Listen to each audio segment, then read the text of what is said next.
So I got another 240 mods video for you today. Taillights and the taillight problems associated with Volvo 240s. This is something that I struggled with for a very long time. So when I got this car, they had circuit boards on them. My dad also fought with this problem for the many years they owned this car, and I finally came up with a solution that would work in the meantime. And that is individually wiring each of the taillights from the circuit board to the taillight itself, and then grounding them on the main ground point. So as you can see, each of these wires corresponds to a positive side that runs to a light, and they're individually grounded, as you can see, with a grounding chain of wires to this point.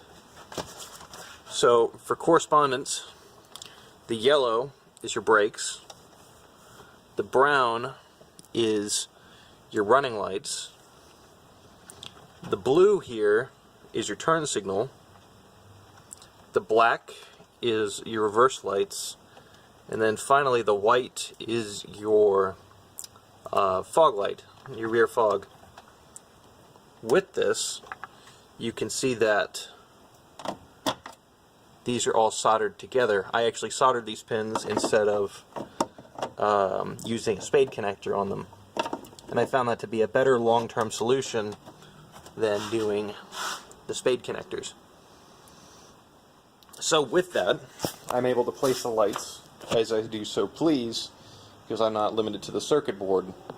This one I have wired like the old 240 lights, where the top two turn on with the brakes, and then the bottom two and the top two are running lights.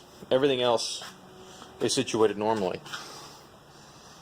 I will be doing an install video on this, on my parts 240, well, my race car 240, and I'll be showing you in detail how I did it.